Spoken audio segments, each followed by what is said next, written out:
Hi, my name is Dr. Vasileios Stavropoulos, and I would like to thank the organizers for providing me the opportunity to participate in this conference via a recorded presentation as my family circumstances. I have a son who is 1 year old, did not allow me to attend the conference in person. I would also like to say that I miss you all. So the title of this presentation is Cross-Addiction Risk Profiles, Associations with COVID-19 Anxiety, a preliminary exploratory study.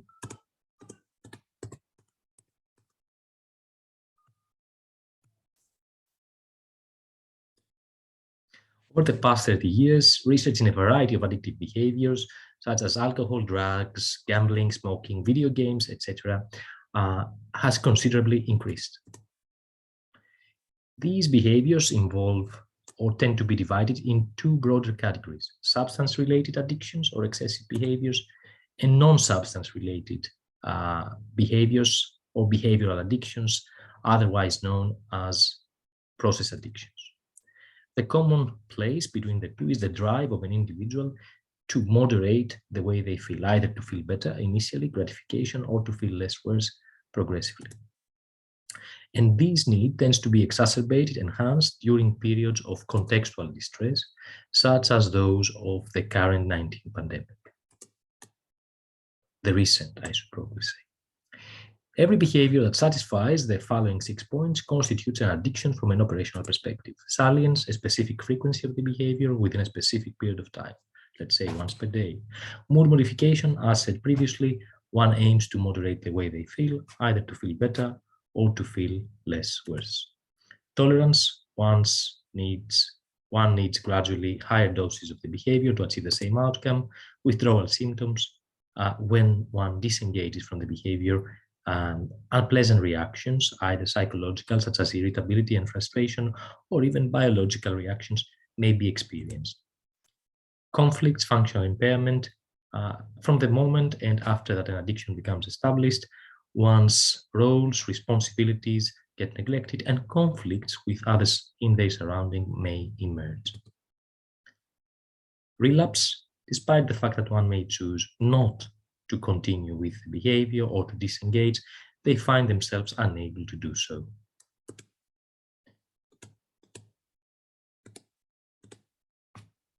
I should highlight here that these 6 criteria, the component model of addictions, expresses a significant proportion of scholars, but not all, regarding the definition of addictions.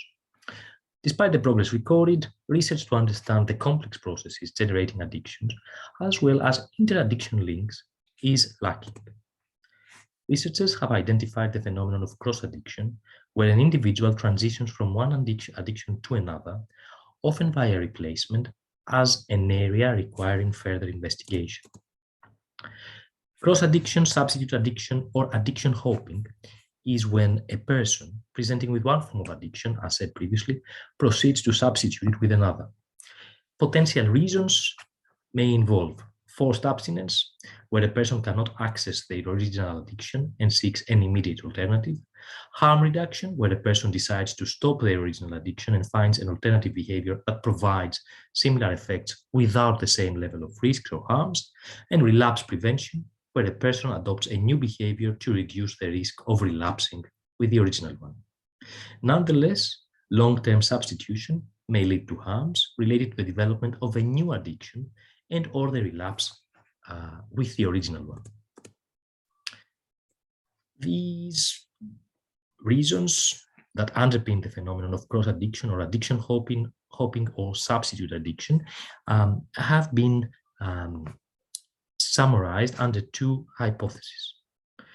Firstly, the substitution hypothesis, which mainly suggests that if the new addiction serves at least one function provided the original one, it might become a substitute.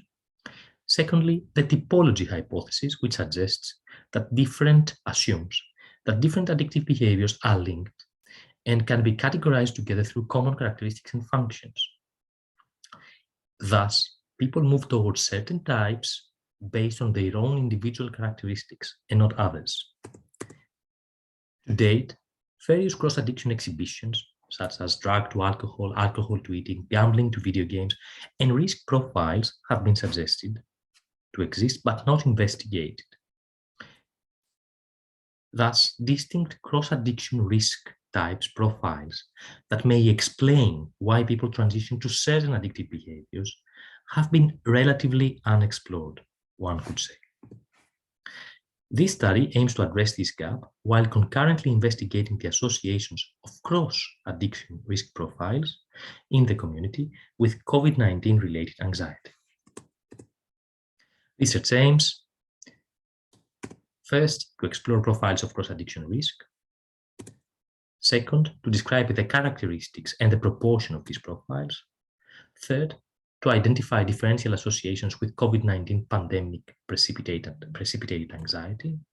And fourth, to explore potential differences between the profiles proposed and the proportion of those who met criteria for diagnosable behaviors, potential diagnosable behaviors, who exceeded the cutoff scores. To answer these questions, we received approval by the Human Ethics Research Committee of Victoria University, Australia.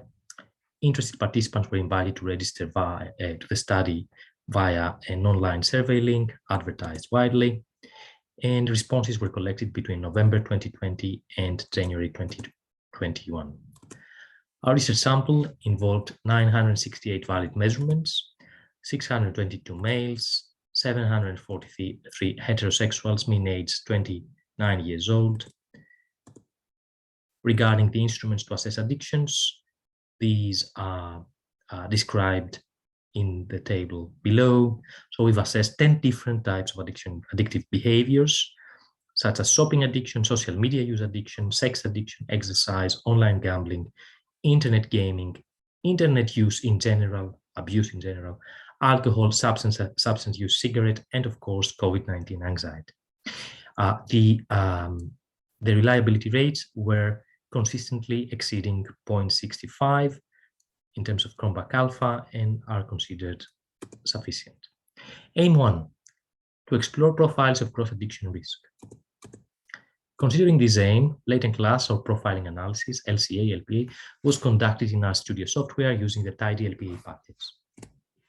Calculations allowed for the means, variances, and covariances of the profile indicators to be estimated and compared concurrently, being either freely estimated across the classes, fixed to be equal, or fixed to 0, constrained to 0. Thus, 20 alternative models, 4 parameterizations multiplied by a sequence of 1 to 5 classes were compared based on the fit indices hierarchy of significance as recommended by Akogul and Terisoglu 2017. The CVUP model, which means class variant unrestricted parameterization, where both variances and covariances are allowed to be different, to vary across classes, with 2 profiles, was deemed to be the optimum solution. You can see the model fits below, and at the end you can see that the fit indices were significantly lower and thus better regarding the class variant unrestricted parameterization model with 2 classes, 2 profiles. I should say at this point that latent class analysis is a data-driven approach. To describe the characteristics and the proportions of these profiles. This graph shows the means of the classes of the 2 profiles across the different types of addictions assessed.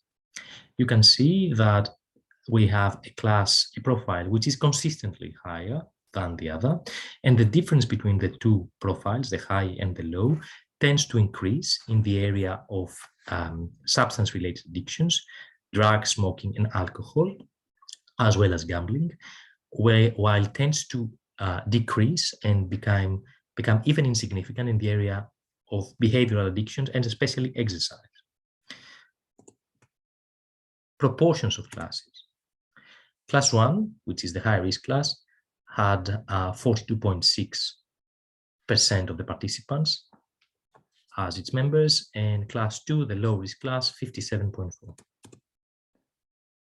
Class 1 also had more participants who met the cutoff scores for multiple addictions, 77, a percentage of 20.2, compared to Class 2, where we had only 20. Thus, Class 1 was named as Cross-Addiction High Risk, and Class 2 was named as Cross-Addiction Low Risk. Aim 3. To identify differential associations with COVID-19 pandemic precipitated anxiety. A Velks-independent samples t-test found a significant difference in COVID-19 anxiety between the cross-addiction high risk and the low risk profiles. The Cohen's d, the effect size, was 0.427. Aim 4, to explore potential differences between the profiles proposed and the proportion of those who met criteria for diagnosable behaviors exceeding suggested cutoff points across the instruments used. This table summarizes the findings. You can see on the left side of the table, the way we see it screen, we have the high-risk profile, and the right side of the table, the low-risk profile. The percentage of those who exceeded the cutoff points was consistently significantly higher for the high-risk profile and lower for the low-risk, and the differences became significantly higher in the area of alcohol abuse and drug use, where the cross-addiction high-risk profile had 20.6% of the participants meeting the criteria, compared to 0 to the low-risk profile, and drug abuse 39.9 compared to 0 for the low-risk profile. Take-home message. 2 distinct cross-addiction risk profiles were revealed.